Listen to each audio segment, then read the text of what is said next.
Bible Project New Testament in a Year plan from the Bible app and YouVersion and Bible.com is Matthew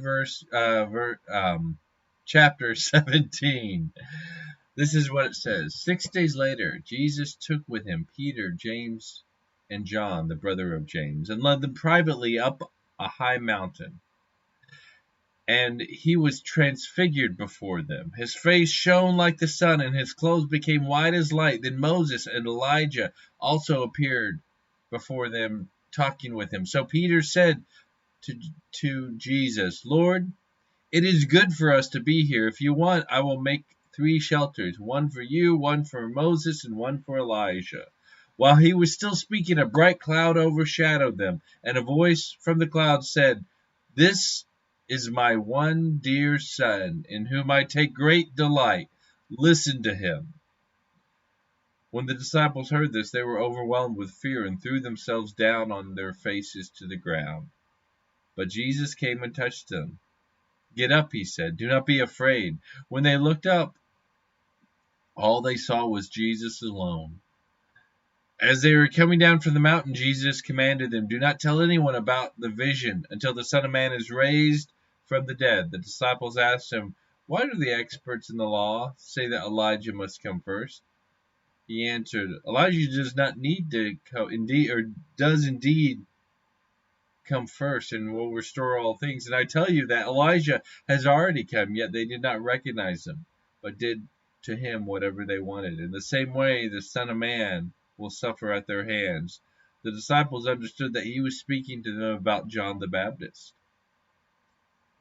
When they came to the crowd, a man came to him, knelt before him, and said, Lord, have mercy on my son, because he has seizures and suffers terribly, for he often falls into the fire and into water. And I brought him to your disciples, but they were not able to heal him.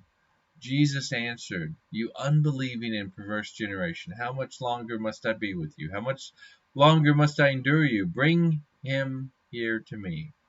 Then Jesus rebuked the demon, and it came out of him. The boy was healed from that moment. Then the disciples came to Jesus privately and said, Why couldn't we cast it out? And he told them, It was because of your little faith. I tell you the truth.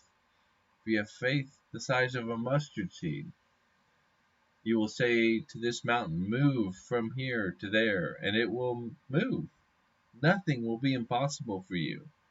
When they gathered together in Galilee, Jesus told them, The Son of Man is going to be betrayed into the hands of men. They will kill him, and on the 3rd day he will be raised.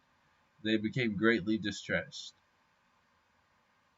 After arriving in Capernaum, the collectors of the temple tax came to Peter and said, Your teacher pays the double drachma tax, doesn't he? And he said, Yes. When Peter came into the house, Jesus spoke to him first. What do you think, Simon? From whom do earthly kings collect tolls or taxes, from their son or from foreigners?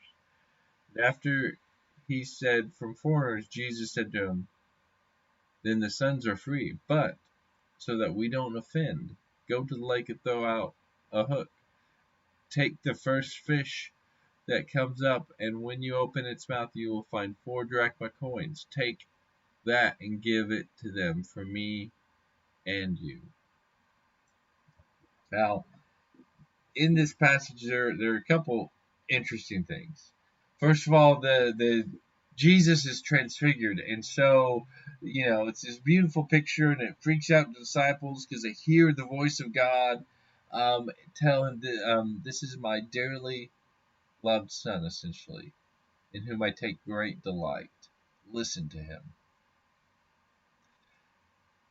I find it interesting because the disciples aren't very good at listening a lot of times. Even here, Jesus tells them, well, I'm going to be handed over. And in this chapter, he tells them several times, I'm going to be killed. And on the 3rd day raised. But the disciples don't hear it. Well, I guess they hear it, but they don't listen. Maybe that's the difference. We can hear things and not really be listening to what they mean and actually internalize it. Um, and then part about the mustard seed, have faith in the size of a mustard seed, we can move mountains, right? Oh, I wonder as we think about things, what's the size of our faith?